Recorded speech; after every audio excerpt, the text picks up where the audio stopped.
إنا لله سبحان الله مع الشباب مسوى الدولة هدبا إيغا سيدا أي قبلها الصوماليات وقليان سيدو أري قاري لساريو أي أساريان قبلها قاريغا لغاها إيا قعمها أي كودغيان قبلها قاركود سروال لما وطان أو وحا أي مغالة سوء دين سروال الآن إسلام مركانا أسكرتا أي شركي دي إسكت داوانا إيا قبلها هدبا waxaa halkan ka socda waa fal argagax iyo la yaab leh shalay ayay dhacdadaani xanuunka badan ka dhacday Puntland gaar ahaan Garowe taasi oo calanka Puntland gabdho u dabaaldegayay lagula dhaqmay sidaan waa ay soo qabanayaan kadibna gaariga ay ku tuurayaan si isxaan ah uma sameynayaan oo lugaha iyo gacmaha ay arxan darro u qabanayaan kadibna waa la ordayaa gabadha sida arigii ayaana gaariga loogu tuurayaa kuwaani ma dawlad bay sheeganayaan isla markaani islaam ah sidaani gabdhaha Soomaaliyeed ma loo galaa hadaba adigu maxaad isleedahay hadii ay kugu dhici lahayd falkan argagax leh maxaad dareemi lahayd hadii aad tahay gabar wiil hadii gabar walaashiisa sidan lagu sameeyo maxuu dareemi lahaa hadaba lugaha ay ku dhigayaan waa ay jiidayaan oo askar ayaa jiidaysa mid kalena gadaal ayuu ka socdaa oo gabadha caloosha ayuu ka ulaynayaa hal gabar ma ahan ugu yaraan waa 5 gabdhood ayaa gaariga si arxan darro loo gelinayaa isla markaana waxaan la soo gaartay in gabar ankee lug ay ka jabtay sidaasina ay gabadhaasi lug la'aan hadda ku tahay oo isbitaal lagu dabiibayo halka kuwii kale stationka ka sharci darro loo geeyay muuqaalkan qarsoodida ah ayaa laga duubay kaasi oo isla markaasi ku baahay social media haddaba askartaani yeeyihiin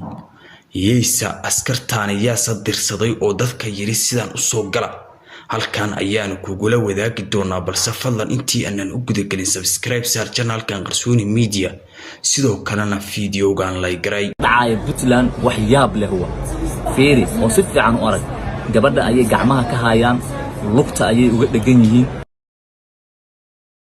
waxyaabaha laga yaabo ee naxdinta leh waxa kamid ah dhacdadan oo kale fiiri qofkan sidan loo sii wado muxuu kula yahay qofkan sidan loo wado ee la jiidayo ee labada gacmood iyo labada lugood laga haayo waa gabar Soomaaliyeed oo dhulkeedii hooyo joogta kaligeed ma ahan gabdho kale oo badan ayaa sidii arigii oo kale waliba si loola dhaqmo bini'aadanimada si ka baxsan loola dhaqmaya waxaana aad u jeedaa iyaga oo calankii Puntland faraxsan oo dareenkoodii shucuurtoodii si ay u soo bandhigaan maanta garoonkan isugu tagay oo ciyaari ay ka jirtay oo dabaaldeg uu ka jiray sidaas loola dhaqmaayo askartii ayaa gaari weyn oo noocii loo yaqaanay waayii Itoobiyaanka ee dhalinyarada lagu daabuli jiray ee lagu dhibaateyn jiray kale sida xoolihii loogu tuuraayo waxa ka dhacay Puntland wax yaab leh huwa fiiri oo si fiican u arag gabadha ayay gacmaha ka hayaan lugta ayay uga dhagan yihiin way wilfinayaan qori ayaa ka dabalaalaaca waa la garaaca waxa ugu daran ee muuqaaladan aad ku arki kartid waxa kamid ah in gabdhaha uu iyo feer xitaa gacmaha loogu tagaayo oo uu nin Soomaaliyeed feerayo oo uu garaacayo runtii waa masiibo iyo wax laga hadli kara ma aha arintan arin aad u daran way maanta waxa ceeb ay dul hoganaysaa dadka meeshaas jooga ee ragga iyo dumarka lahaaba ee aan yac ka dhigan haweenkaas ilaa ay 5 gaarayay ee dhibaatadaas loo geystay Puntland oo la leeyahay waa hooyadii federaalka oo dimuqraadiyad ayaan caan ku nahay oo waxaan nahay dad ilaaliya xuquuqda bini'aadamka ayay sidaas wax uga dhacayaan wax laga naxno waay maamulka uu hogaamiyo madaxweyne Dani waxa caawa dul hoganaysa ceeb iyo karaamo daro weyn iyadoo ay tahay maanta maalin weyn oo ayagoo dadka reer Puntland taariikh u ah laakiin waxa suurad xumeeyay askar ciidanka ka tirsan oo si aanan ahayn qof bini'aadam in loola dhaqmo ula dhaqmaan runtii ciil iyo calooliyow ayay arintan ugu beertay markii aan arkay qof kasta oo Soomaali ahna way ku beeraysaa marka gabar Soomaaliyeed oo miskiina oo waxba aan galabsan loola dhaqmo sidan isi ka daran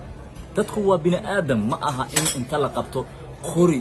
garbaha la surtay gacmaha laga qabto la feero oo nin gabadhaas miya u dul qaadan karta ilaahan kugu dhaarshay nin gacantiisa iska badaa inuu xitaa haduu saaf u taabtay dhacaysa feero kala daalay sida inuu la dagaalamayo nin asaagiisa oo kala runtii wax laga yaabo waayo oo laga naxo xaqiiqatan mana ahayn inay dhacdooyinkan maanta aan u joogno annagoo og qarniga aan ku jirno sanadka aan ku jirno horumarada adduunka dhigayna ay gaarayaan runtii wax laga xumaado waaye arrintan reer Puntland inay u kacaan waaye oo ay wax ka dhahaan lagana dhiidhiyo haddaba waxaanu halkan uga jeednaa fal argagax leh kaasi oo gabdho Soomaaliyeed lagula kacay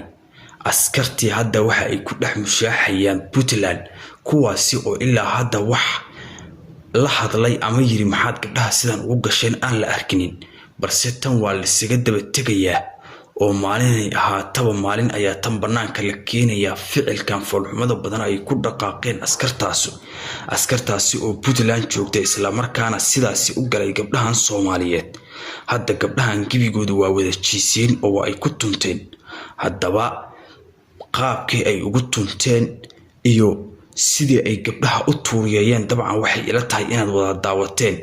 mar dhowna waxaanu halkan inkugu soo qaadi doonaa askartii iyo waxa laga yiri iyo sidoo kale qaabkii askartu ay gabdhahan askartii sidaas u gashay meeshii la geeyay